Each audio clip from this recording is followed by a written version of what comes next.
जय हिंद दोस्तों, स्वागत है एक बार फिर से आपके अपने ही चैनल क्रिकेट फॉरम में। तो दोस्तों इस वीडियो में हम बात करने वाले हैं बांग्लादेश वर्सेज अफगानिस्तान के बीच जो फर्स्ट T20 इंटरनेशनल मुकाबला होने वाला है उसकी। तो आइए देख लेते हैं क्या क्या इंपॉर्टेंट अपडेट्स हैं। लेकिन उससे पहले दोस्तों वीडियो को जल्दी से लाइक कर दीजिए, आप लोग का प्यार और समर्थन मिलता रहता है तो काफी अच्छा लगता है। उसके अलावा जो भी नए यूजर हैं चैनल को सब्सक्राइब करके बेल का आइकन जरूर प्रेस कर दीजिएगा, जिससे कि आपको टाइमली नोटिफिकेशंस मिलता रहे। और जो सबसे इंपॉर्टेंट बात है वो ये कि आपको हमारा फाइनल अपडेट, जो भी फाइनल टीम होगी, क्या बैटिंग ऑर्डर हो सकता है और कौन कितने ओवर करेगा, प्लस पिच कंडीशन जो कि सबसे इंपॉर्टेंट होने वाला है, वो सब कुछ आपको हमारे टेलीग्राम चैनल पे पता चलेगा। इसलिए आपको हमारे टेलीग्राम चैनल से भी जाकर जल्दी से जुड़ जाना है। उसके लिए करना क्या है, जो सबसे बेस्ट मेथड है वो ये है कि नीचे जो पिन्ड कमेंट है यानी कि फर्स्ट कमेंट, उस पर आपको टेलीग्राम का लिंक मिलेगा, उसे क्लिक कीजिए और चैनल को ज्वाइन कर लीजिए। नहीं तो स्क्रीन पे दिए गए इंस्ट्रक्शन को फॉलो कीजिए।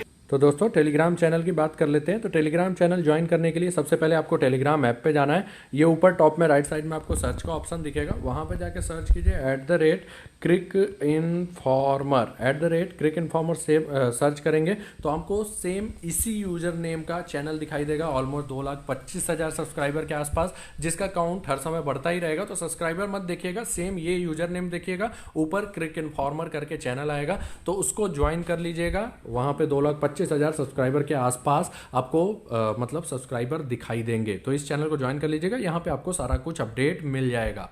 अब हम बात करते हैं इस मैच की, तो स्टार्ट करते हैं। सबसे पहले हम बात करेंगे पिच रिपोर्ट की। तो मैच होने वाला है शेरे बांग्ला नेशनल स्टेडियम ढाका में, और ये विकेट अगर हम हिस्टोरिकली बात करें, खासकर लास्ट के 2-3 सालों में, तो ये विकेट काफी स्लो रहा है। रन स्कोरिंग यहाँ पे इजी नहीं रहा है और स्पिनर्स को अच्छा खासा टर्न मिला हुआ है। लेकिन साथ ही साथ एक जो इंपॉर्टेंट बात है वो ये कि ये विकेट स्लो जरूर रहा है, लेकिन ये क्यूरेटर बनाते थे उसको स्लो क्योंकि सामने वाली टीम के पास उतने अच्छे स्पिनर्स नहीं होते थे और प्लस वो उतने अच्छे स्पिन के प्लेयर नहीं होते थे। लेकिन ये जो टीम है अफगानिस्तान, वो अच्छा खासा, मतलब एक तो इनके पास वर्ल्ड का बेस्ट स्पिन अटैक है, तो चांसेस कम है कि आपको जो इससे पहले विकेट मिलता था वैसा मिले।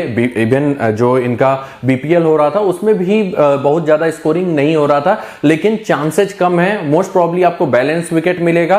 चांसेस कम है कि स्पिन फ्रेंडली, हाईली जो स्पिन फ्रेंडली रहता है यहाँ का वेन्यू, खासकर लास्ट के 2-3 सालों में, वैसा नहीं रहना चाहिए। मोस्ट प्रॉब्ली बैलेंस विकेट होगा और सारे ही डिपार्टमेंट को मतलब ठीक ठाक सपोर्ट आपको मतलब इस विकेट से मिलेगा। लेकिन हाईली स्पिन फ्रेंडली होने के विकेट के चांसेस कम है। फिर भी जो ये मेरा एजम्पशन है, प्लस पिच क्यूरेटर ने भी बोला है कि वो स्पोर्टिंग विकेट तैयार करने की कोशिश कर रहे हैं। ये मेरा एजम्पशन है, प्लस पिच क्यूरेटर ने ऐसा बोला हुआ है, तो उस हिसाब से मैं बता रहा हूं। लेकिन अगर ये हाईली स्पिन फ्रेंडली हो भी गया तो क्या आपको टीम में चेंजेस करना पड़ेगा, वो सब हम डिस्कस कर लेंगे। तो प्रीव्यू ध्यान से देखिएगा। अभी के लिए मैं बैलेंस विकेट मान रहा हूं। फाइनल पिच रिपोर्ट मैं आपको टेलीग्राम पे कन्वे कर दूंगा। आगे बढ़ते हैं। अगर बात करें लास्ट के 3 बीपीएल मैचेस इस ग्राउंड पे जो हुए, तो वो देखिए सारे ही लो स्कोरिंग हुए हैं। बहुत ज्यादा स्कोरिंग इसमें कहीं नहीं हुआ है। 150 रन बनाने में सबकी ऑलमोस्ट हालत खराब हो गई है। तो ये विकेट थोड़ा स्लो रहता है, लेकिन थोड़ा सा इनसे बेटर खेलना चाहिए, उससे मैं उम्मीद कर रहा हूं। उसका रीजन है कि स्पोर्टिंग विकेट बनाने का क्यूरेटर ने दावा किया हुआ है। आगे बढ़ते हैं। अगर बात करें लास्ट के 3 T20 इंटरनेशनल इस वेन्यू पे, तो पाकिस्तान के खिलाफ भी विकेट बहुत ही स्लो था और रन स्कोरिंग काफी खराब था। मतलब कि रन स्कोरिंग आप देखिए 124 बनाया, पाकिस्तान किसी तरह से जीता। फिर बांग्लादेश 108 बनाया, पाकिस्तान ये आसानी से जीत गया। लेकिन फिर बांग्लादेश ने 127 किया, पाकिस्तान लास्ट ओवर में जाके जीता हुआ था। मतलब ये विकेट काफी स्लो था इवन लास्ट सीरीज में भी। तो बहुत ज्यादा देखिए मतलब बल्लेबाजों को मदद नहीं हो जाएगा। आप बैलेंस मान के चलिए कि 150-60 के आसपास स्कोरिंग हो सकता है। अगर ऐसा विकेट होता है स्लो विकेट, तो वो भी हम प्रीव्यू में देख लेंगे कि टीम में आपके लिए तब कौन अच्छे प्लेयर रहेंगे। मैं साथ ही साथ आपको बताता जाऊंगा कि स्लो विकेट पे कौन से बल्लेबाज अच्छे खेलते हैं, तो उस हिसाब से आपको टीम का सिलेक्शन रखना चाहिए। अभी के लिए ये लास्ट का 3 T20 इंटरनेशनल इस वेन्यू पे है। हेड टू हेड की बात करें तो बांग्लादेश केवल 2 मुकाबले जीत पाई है, अफगानिस्तान 4 मुकाबले जीती है। और अफगानिस्तान का पलड़ा इस फॉर्मेट में बांग्लादेश पे भारी होता है। इवन बांग्लादेश कुछ खास नहीं कर पाई थी, जो T20 क्वालिफायर हुआ था उसमें भी कुछ खास नहीं कर पाई थी। तो दोस्तों बात करते हैं बांग्लादेश टीम के प्रीव्यू की। तो बांग्लादेश के टीम का फॉर्म T20 में बहुत अच्छा नहीं रहा है। अभी पाकिस्तान से भी लास्ट सीरीज हारे हारे हुए और टी20 क्वालिफायर भी टी20 वर्ल्ड कप भी कुछ खास नहीं गया और प्लस इस फॉर्मेट में स्ट्रगल करते हैं। तो अफगानिस्तान को टक्कर देने के लिए थोड़ा बहुत मतलब कि उनको स्ट्रगल जरूर करना पड़ेगा। अगर बेस्ट देंगे तभी वो अफगानिस्तान को हरा पाएंगे। हालांकि अफगानिस्तान भी बहुत बड़ी तुर्रम खान इस फॉर्मेट की नहीं है, लेकिन इनसे ज्यादा अच्छा परफॉर्म करते हैं। बात कर लेते हैं इनके प्रोबेबल 11 की एक्सपेक्टेड बैटिंग ऑर्डर में। तो इनका जो प्रोबेबल 11 होना चाहिए एक्सपेक्टेड बैटिंग ऑर्डर में वो आपको स्क्रीन पे दिखाई दे रहा है। यहां पे मैं एक्सपेक्ट कर रहा हूं कि मुनीम सहरायर आज आपको खेलते हुए दिखाई दे सकते हैं, जिन्होंने बीपीएल में इंप्रेस किया था। हालांकि मोहम्मद नईम ये इंटरनेशनल स्तर पर बांग्लादेश के one of the most consistent बल्लेबाज रहे हैं इस फॉर्मेट में, तो उनको भी खिलाया जा सकता है। लेकिन फॉर्म काफी खराब था, बीपीएल में बहुत ही ज्यादा स्ट्रगल कर रहे थे। तो ये इनका प्रोबेबल 11 होना चाहिए इस एक्सपेक्टेड बैटिंग ऑर्डर में। यहां पे एक बल्लेबाज पे ध्यान दीजिएगा, मेहदी हसन। इनका कभी भी प्रमोशन किया जा सकता है, इवन ये वन डाउन भी एक दो मैचेज में आ जाते हैं। तो ये इंपॉर्टेंट पॉइंट है, हार्ड हिटिंग ऑलराउंडर है। बाकी डेथ ओवर्स की बात करें तो डेथ ओवर्स इनके तरफ से मुस्तफिजुर रहमान, शरीफुल इस्लाम करेंगे। मोस्ट ऑफ द ओवर्स की बात करें तो ये 4 प्लस ये 5वां सकीबुल हसन। जरूरत पड़ी लेफ्ट हैंडर्स के अगेंस्ट, कभी 2 लेफ्ट हैंडर हो गए एक साथ, तो महमूदुल्लाह या अफीफ से भी आप बॉलिंग की उम्मीद कर सकते हैं। लेकिन मोस्ट ऑफ द ओवर ये 4 प्लस सकीब को करते हुए आप देखेंगे। मेन स्पिनर्स जो है इनके लेफ्ट आर्म ऑर्थोडॉक्स हैं सकीब, उसके अलावा अफीफ हैं जो अफीफ नहीं मेहदी हैं जो कि right arm off break spinner हैं। तो ये है इनके टीम का प्रोबेबल 11। अब चलते हैं हम जो टीम का मेन सबसे होता है फैंटेसी के लिए प्लेयर वाइज एनालिसिस, जिसे ध्यान से सुनिएगा।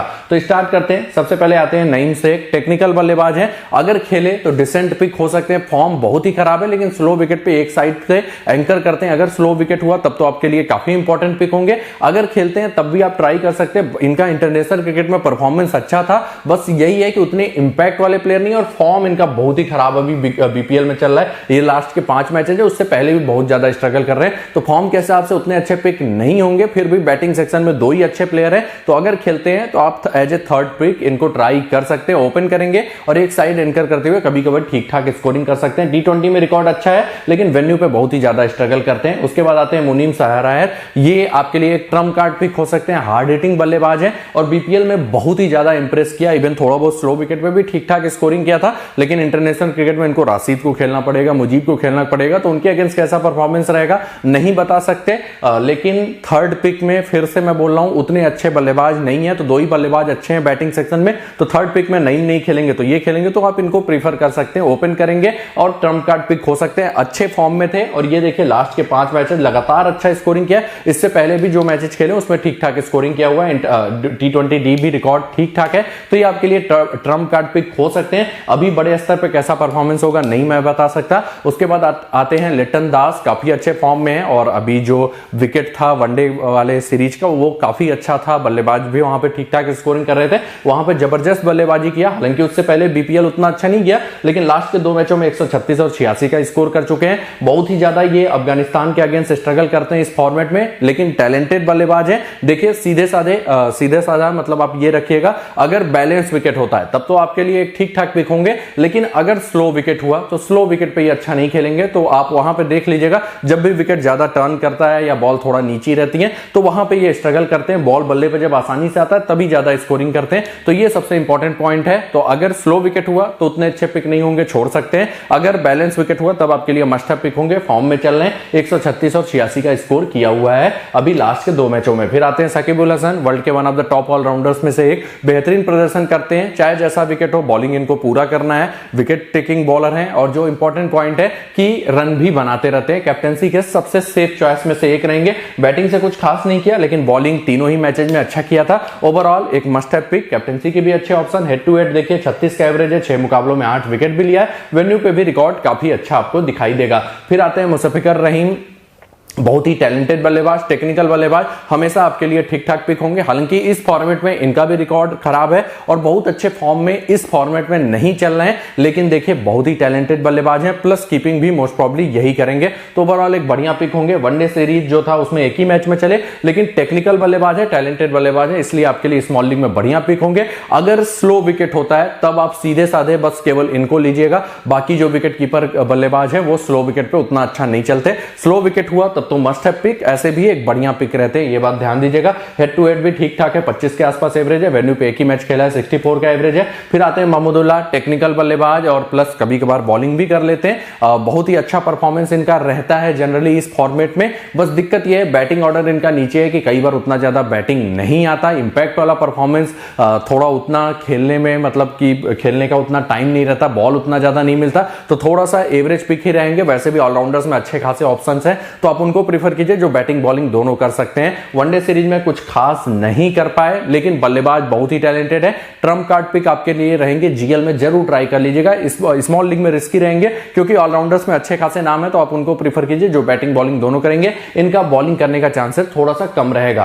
अगर बात करें हेड टू हेड तो 27.8 का एवरेज है, वेन्यू पे 37.8 का एवरेज है, इवन वेन, जबकि हालिया समय में ये विकेट स्लो रहता है, मतलब इस विकेट पे बहुत ही जबरदस्त बैटिंग करते हैं। आगे बढ़ते हैं, यासीर अली चौधरी कुछ खास इंप्रेस नहीं कर पाए, अच्छे हिटर हैं लेकिन आराम से छोड़ सकते हैं, अभी तक बड़े लेवल पे उतना अच्छा परफॉर्मेंस नहीं आया। अफीफ हुसैन बहुत ही टैलेंटेड बल्लेबाज, अच्छे हिटर, अगेन इनका बैटिंग ऑर्डर काफी नीचे होता है, तो बहुत ज्यादा बैटिंग आता नहीं है और बॉलिंग करने के चांसेस बहुत ही कम रहते हैं, तो आराम से इनको जीएल में ही ट्राई कीजिएगा। स्मॉल लीग में आप टॉप ऑर्डर के बल्लेबाज प्रीफर करेंगे, ज्यादा बढ़िया रहेगा, क्योंकि कई बार ऐसे चांसेस रहते हैं जैसा यहाँ इनका बैटिंग ऑर्डर है वहां पे ज्यादा स्कोरिंग ना करें। एक मैच में 93 का स्कोर किया था, बाकी सब में कुछ खास नहीं कर पाए, क्या मतलब बैटिंग ही उतना ज्यादा नहीं आया। उसके बाद आते हैं मेहदी हसन, एक अच्छे ऑलराउंडर हैं बांग्लादेश के इस फॉर्मेट में, हालांकि बहुत ज्यादा विकेट टेकिंग बॉलर नहीं है, लेकिन ये बैटिंग में प्रमोट हो जाते हैं, तो आप वहां से 10-15 रन की उम्मीद कर सकते हैं। कंसिस्टेंट परफॉर्मेंस नहीं है बैटिंग में, थोड़ा बल्ला भाजते हैं, लेकिन स्कोरिंग करने के चांसेस रहते हैं, प्लस 4 ओवर लगभग कंफर्म करेंगे,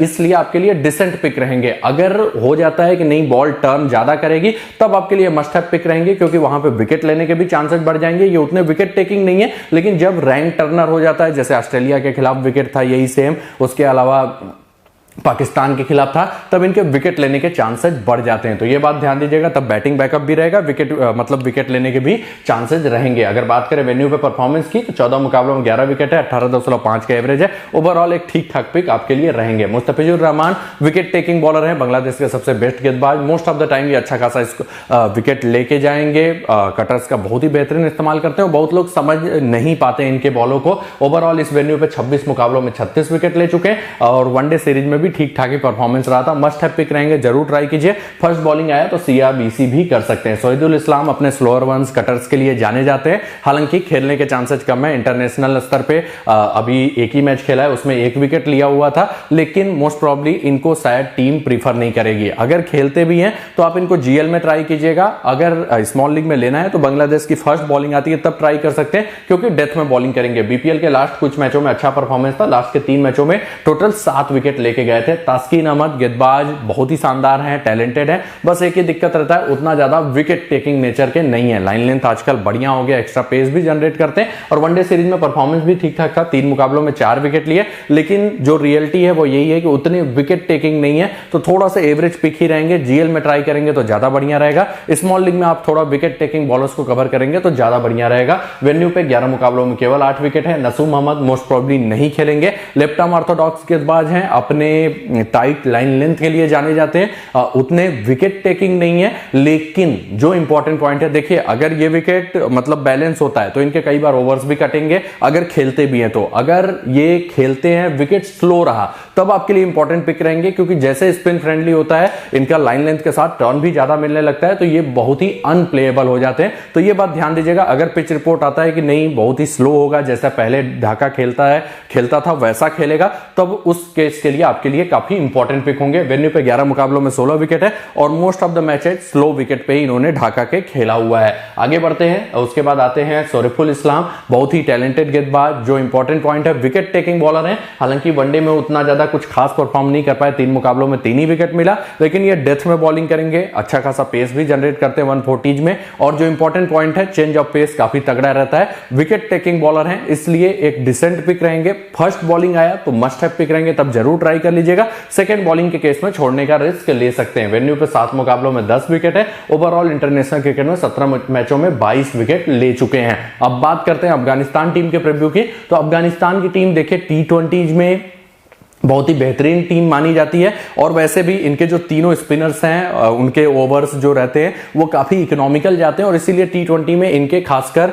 थोड़ा कमजोर अपोनेंट जो रहते हैं, मतलब जो बहुत ज्यादा हिटिंग इनके जैसे इनके मेन स्पिनर्स को नहीं कर पाते, उनके हारने के चांसेस बढ़ जाते हैं। और बांग्लादेश टीम इसी के कारण कई बार हार चुकी है और 6 मुकाबलों में केवल 2 ही बार इनसे जीत पाई है। तो पलड़ा इन्हीं का भारी रहेगा। इस मैच में मोस्ट प्रॉब्ली डार्विश रसूली और ऑलराउंडर अजमतुल्लाह ओमर जाई को ये डेब्यू करा सकते हैं। अब बात कर लेते हैं इनके प्रोबेबल 11 की एक्सपेक्टेड बैटिंग ऑर्डर में, तो वो आपको स्क्रीन पे दिखाई दे रहा होगा। यहां पे ये देखिए अजमतुल्लाह ओमर जाई और कैस अहमद में से किसी एक को खिला सकते हैं। हालांकि ऐसा भी हो सकता है कि ये उस्मान घानी को खिला के इनमें से किसी को भी ना खिलाएं, इन दोनों में से ऐसा कर सकते हैं क्योंकि इनके पास 3 स्पिनर पहले ही हैं। तो कैस अहमद के खेलने पे थोड़ा सा डाउट हमेशा रहता है। बहुत ही टैलेंटेड है लेकिन मौका नहीं मिल पाता क्योंकि इनके पास 3 वर्ल्ड क्लास स्पिनर्स पहले से ही रहते हैं। तो ये इनका प्रोबेबल 11 होना चाहिए एक्सपेक्टेड बैटिंग ऑर्डर में। अब बात कर लेते हैं यहां पे कौन सबसे ज्यादा ओवर्स करके जाएगा। तो देखिए जो इनके स्पिनर हैं राशिद खान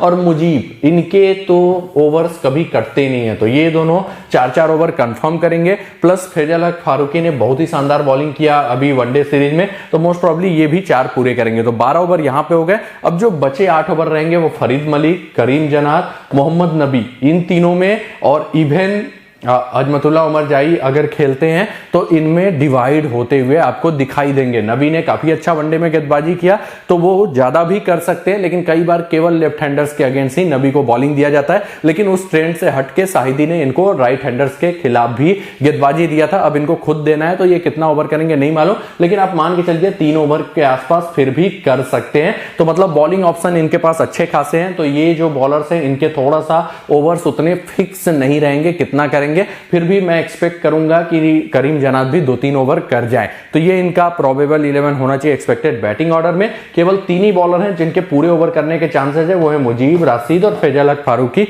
मोस्ट प्रॉब्ली ये तीनों पूरे करेंगे। अगर स्पिन फ्रेंडली हो गया तो नबी भी 4 ओवर पूरे करके जा सकते हैं। तो ये था इनके टीम का प्रोबेबल 11 और कौन कितना ओवर कर सकता है। बाकी डेथ ओवर्स की बात करें तो डेथ ओवर्स देखिए इनके तरफ से फैजल हक फारूकी को करना चाहिए, फरीद को करना चाहिए, लेकिन ये करीम जन्नात को भी यूज कर लेते हैं। हालांकि स्विंग गेंदबाजी के लिए करीम जन्नात ज्यादा जाने जाते हैं, लेकिन फिर भी इनको डेथ में भी यूज कर लिया जाता है। तो ये बात ध्यान दीजिएगा। तो ये इस टीम का प्रोबेबल 11। अब हम चलते हैं प्लेयर वाइज एनालिसिस पे, जो कि सबसे इंपॉर्टेंट है। तो आगे बढ़ते हैं। सबसे पहले हजरतुल्लाह जजाई, बहुत ही टैलेंटेड बल्लेबाज, अच्छे हिटर, लेकिन थोड़ा सा हिट और मिस टाइप वाले बल्लेबाज। स्लो विकेट पे जनरली स्ट्रगल करते हैं, लेकिन वही विकेट अगर बल्लेबाजों के थोड़ा सा मुफीद हो जाता है तो उस पर चलने के चांसेस रहते हैं। पीएसएल में आप इनको हमेशा परफॉर्म करते हुए देखेंगे। टी20 में अच्छा इनका आपको एवरेज भी दिखाई देगा, 35 के आसपास एवरेज है। लेकिन दिक्कत यही है अगर स्लो विकेट होगा तो इनके चलने के चांसेस कम रहेंगे, तब उतने अच्छे पिक नहीं रहेंगे। और अगर बैलेंस होगा तब आप इनको ट्राई कर सकते हैं। वैसे भी बैटिंग सेक्शन में बड़े नाम नहीं है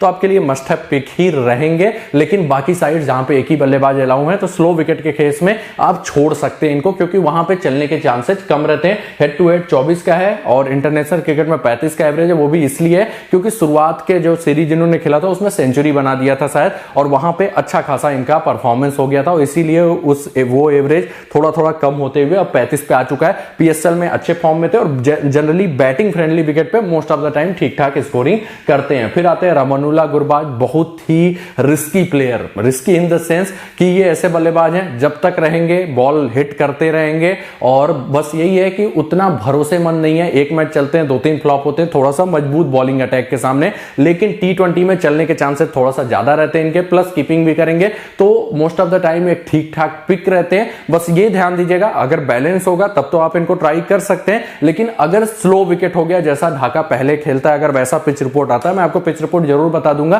तब आप इनको आराम से छोड़ सकते हैं, क्योंकि उस टाइप के विकेट पे ये जल्दी चलते नहीं है, मिस टाइम कर देते हैं। अभी देखेंगे ये जो वनडे सीरीज था उसमें शुरुआत के दोनों मैचों में फ्लॉप हुए थे, लेकिन लास्ट मैच में सेंचुरी बनाया था, लेकिन उसमें भी 2 कैचेस दिया था, वो सामने वाले टीम ने पकड़ा नहीं, तो थोड़ा सा लकी था। और हमेशा ये मोस्ट ऑफ द टाइम 1-2 मतलब कैचेस देते रहते हैं, अब वो नहीं पकड़े तभी ये ठीक ठाक स्कोरिंग करते हैं। तो वो हैं तो अच्छे हिटर, बस यही है कि भरोसा नहीं किया जा सकता। ओवरऑल बैलेंस विकेट हुआ तो एक बढ़िया पिक रहेंगे, क्योंकि कीपिंग बैकअप भी रहेगा और इनके चलने के चांसेस भी रहेंगे। लेकिन अगर स्लो विकेट हो गया तब आप आराम से छोड़ सकते हैं। आगे बढ़ते हैं, डी रसूली बहुत ही टैलेंटेड बल्लेबाज, जो रिस्क लेना चाहते हैं इस प्लेयर पर रिस्क लीजिए। मैं इनका जितना भी डोमेस्टिक बल्लेबाजी देखा हूं या अंडर 19 लेवल पे परफॉर्मेंस वो बहुत ही लाजवाब रहा है। इवन अफगानिस्तान प्रीमियर लीग में बड़े बड़े टीमों के खिलाफ अच्छे बॉलिंग अटैक के सामने इन्होंने अच्छा प्रदर्शन किया हुआ है। जो इंपॉर्टेंट पॉइंट है इनका लिस्ट है रिकॉर्ड, और जो 4 डे मैचेज का यानी फर्स्ट क्लास मैचेज के रिकॉर्ड है वो बहुत ही काबिले तारीफ है। फर्स्ट क्लास में 70 प्लस का एवरेज है, लिस्ट ए में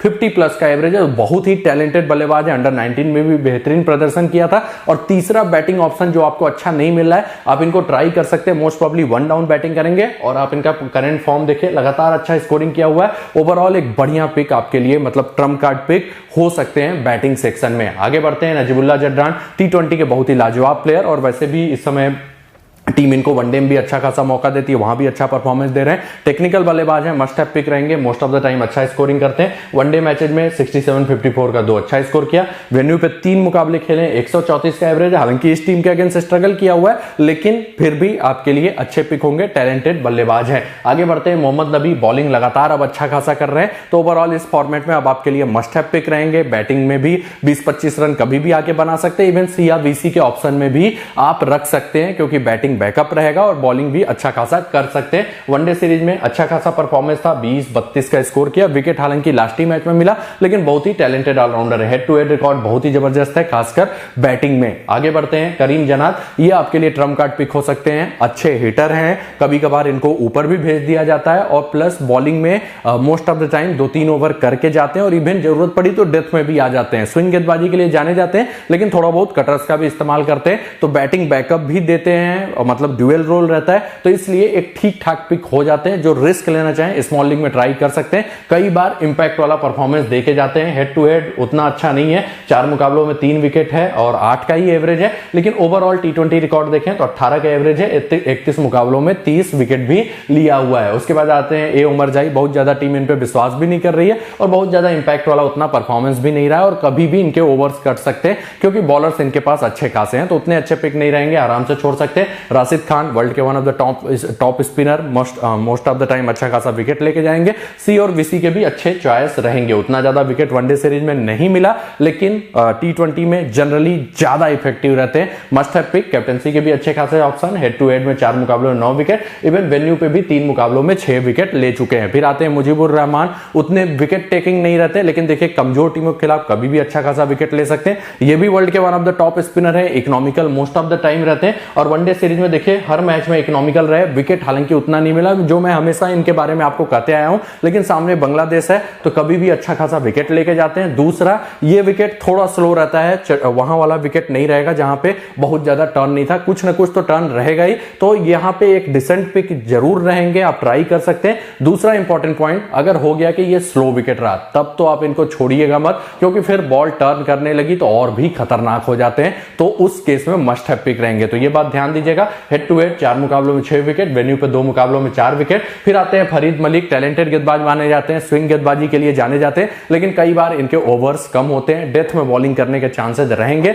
लेकिन थोड़ा सा एवरेज पिक रहेंगे। देखिए अफगानिस्तान की फर्स्ट बॉलिंग आई, तब आप इन पर रिस्क ले सकते हैं स्मॉल लीग में, क्योंकि डेथ में बॉलिंग करने के चांसेस रहेंगे। अभी तक एक ही मुकाबला, सॉरी T20 इंटरनेशनल में 16 मुकाबलों में 21 विकेट लिया हुआ है। हेड टू हेड की बात करें तो एक ही मुकाबला खेला है, उसमें 2 विकेट लेकर गए हुए हैं, और करंट फॉर्म ठीक ठाक है, लेकिन थोड़ा सा एवरेज पिक हो जाते हैं, क्योंकि मुझे लगता है फैजल हक फारूकी पे ज्यादा विश्वास करेगी टीम, और स्पिनर्स के लगभग कन्फर्म है पूरे ओवर करने के, तो ओवर्स कई बार कटने के चांसेस इनके रहते हैं। फिर आते हैं फैजल हक, हालांकि बहुत ज्यादा अच्छा रिकॉर्ड इससे पहले नहीं था, लेकिन टैलेंटेड गेंदबाज दिखाई दिए हैं, पेस ठीक ठाक जनरेट कर रहे हैं। दूसरा जो है कि शुरुआती ओवर्स में जब थोड़ा बहुत मूवमेंट मिल रहा है विकेट से, तब लगभग बांग्लादेश के बल्लेबाजों के लिए अनप्लेएबल हो गए हैं। और पिछले दोनों मैचों में लिट्टन ने बहुत ज्यादा स्कोरिंग किया, लेकिन शुरुआत के ओवर्स में आपने देखा होगा बहुत ज्यादा लकी रहे थे, कई सारे एजेस बचे, और तमीम को अच्छा खासा परेशान कर रहे थे। हालांकि तमीम नहीं खेलने वाले, लेकिन मैं इनका क्वालिटी की बात कर रहा हूं कि काफी अच्छी गेंदबाजी कर रहे थे,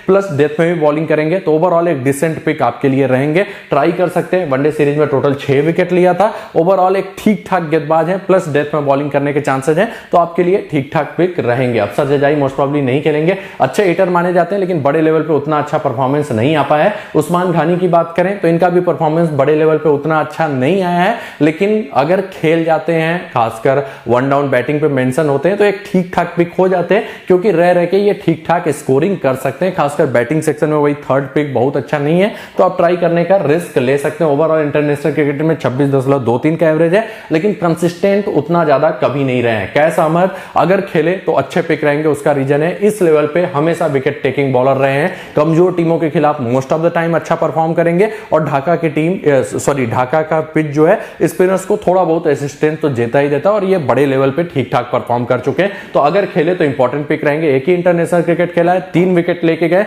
बस इनके पास स्पिन क्वालिटी इतना ज्यादा है कि इनको उतना ज्यादा मतलब खेलने का मौका नहीं मिलता है। उसके बाद निजात मसूद अपने स्विंग गेंदबाजी और लाइन लेंथ के लिए जाने जाते हैं, लेकिन मोस्ट प्रॉब्ली नहीं खेलेंगे। अगर खेलेंगे तो डेथ में बॉलिंग कर सकते हैं, तो फर्स्ट बॉलिंग के केस में जीएल में जरूर ट्राई कर लीजिएगा। ऐसा सिर्फ उतने विकेट टेकिंग नहीं है, रन रोकने के लिए जाने जाते हैं, और कई बार ओवर्स भी थोड़ा बहुत कम हो जाते हैं, इकोनॉमिकल बॉलिंग के लिए जाने जाते हैं, आराम से छोड़ सकते हैं। एक आग जीएल में ट्राई कर लीजिएगा। अब बात कर लेते हैं मैचअप्स की, तो सबसे पहले आते हैं रहीम देखिए राशिद खान के अगेंस्ट अच्छा खासा स्ट्रगल करते हैं, टोटल 4 बार आउट हो चुके हैं और बहुत ज्यादा स्कोरिंग नहीं किया। बाकी सबके अगेंस्ट रिकॉर्ड आपको ठीक ठाक दिखाई देगा। नबी के अगेंस्ट थोड़ा सा गड़बड़ है, लेकिन फिर भी अच्छा बोलेंगे, लेकिन राशिद के अगेंस्ट अच्छा खासा स्ट्रगल करते हैं, तो रहीम के आते ही राशिद खान के ओवर्स आप देख सकते हैं, और अगर स्लो विकेट हो गया तो फिर रहीम राशिद के अगेंस्ट फंस भी सकते हैं, क्योंकि स्ट्रगल करते हैं इनके अगेंस्ट। उसके बाद लिटन दास की बात करें तो लिटन दास का इससे पहले मैचअप्स खराब ही खराब था, लेकिन ओडीआई सीरीज में काफी अच्छी बैटिंग कर गए। नबी के अगेंस्ट उतना खराब नहीं है, राशिद को भी इन्होंने अच्छा खेला हुआ है, लेकिन वहां पे बहुत ज्यादा टर्न नहीं था।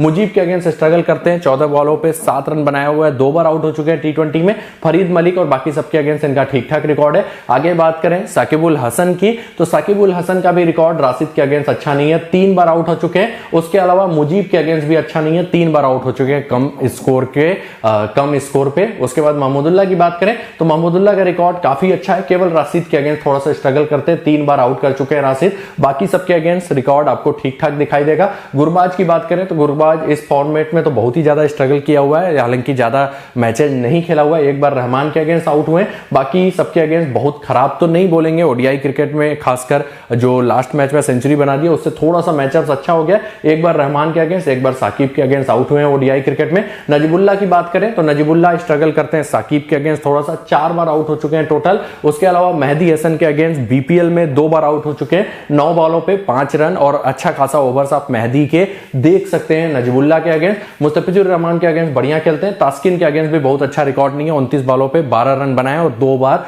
आउट हो चुके हैं। जजाई की बात करें तो जजाई ने ज्यादा उतना नहीं खेला हुआ है, साकिब के अगेंस्ट 1 बार आउट है, बाकी सबके अगेंस्ट रिकॉर्ड अच्छा है। सुरफुल इस्लाम की जम के पिटाई किया हुआ है, 34 रन बना चुके हैं कम बॉलों पे। उस्मान घानी ज्यादा देखने का मतलब है नहीं। नबी की बात करें तो नबी भी साकिब के अगेंस्ट अच्छा खासा स्ट्रगल करते हैं, 4 बार आउट हो चुके हैं टोटल अगर हम टी20 और ओडीआई देखें। बाकी सबके अगेंस्ट रिकॉर्ड ठीक ठाक है। तास्किन के अगेंस्ट स्ट्रगल किया हुआ है, 2 बार आउट है, 26 रन बनाने में। आगे करीम जनात ज्यादा इन्होंने बॉलें नहीं खेला हुआ है। तो ये था पूरा इंपॉर्टेंट मैचअप्स और पूरा प्लेयर वाइज एनालिसिस, जिसके दम पे आप खुद की टीम बनाएंगे तो ज्यादा बढ़िया रहेगा।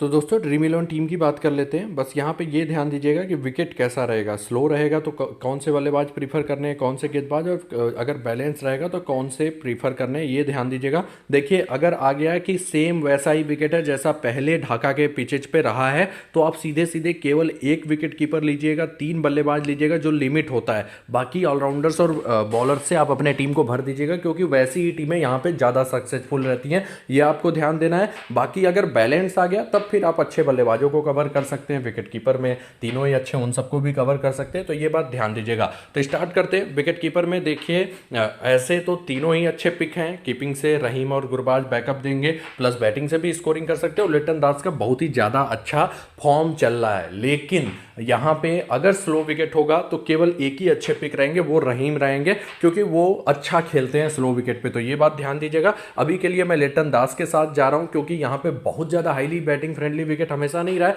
तो मैं थोड़ा सा ऑलराउंडर्स को ज़्यादा लेना चाहता था, इसलिए केवल मैंने यहाँ पे लिटन दास को लिया हुआ है। लेकिन गुरबाज और रहीम भी अच्छे पिक रहेंगे। मैं गुरबाज पे ज़्यादा भरोसा नहीं करता हूँ, थोड़ा सा हिट और मिस टाइप वाले प्लेयर रहते हैं, तो मैंने यहाँ पे लिटन दास को लिया हुआ है। बैटिंग सेक्शन में चलते हैं, नजमुल्लाह जजाई मस्ट हैव पिक होंगे। उसके अलावा तीसरे पिक में आपको यहाँ पे रिस्क लेना पड़ेगा। वहां पे देखिए नईम शेख और मोहम्मद सहायर में से कोई एक आपको खेलता हुआ दिखाई देगा। तो सहायर का फॉर्म अच्छा चल रहा था बीपीएल में, आप चाहें तो ट्राई कर सकते हैं इनको, रिसेंट फॉर्म बढ़िया है। नहीं तो उसके अलावा आपके पास नईम शेख हैं जो कि टेक्निकल बल्लेबाज माने जाते हैं, फॉर्म अच्छा नहीं है। और उसके अलावा थर्ड पिक में आपके पास डार्विश रसूली हैं जिनका डोमेस्टिक लेवल पर परफॉर्मेंस बहुत ही तगड़ा रहा है। तो इन तीनों में से आप किसी एक को ले सकते हैं। बस यही है कि बांग्लादेश के बल्लेबाजों के अगेंस्ट थोड़ा सा मतलब बॉलिंग अटैक काफी तगड़ा होगा, तो रसूली अगर खेले तो वो थोड़ा सा ज्यादा सेफ होंगे। और नईम शेख भी एक ठीक ठाक पिक रहेंगे। अभी के लिए मैं मान के चल रहा हूं नईम शेख शायद खेलें, तो मैंने इनको कवर किया हुआ है,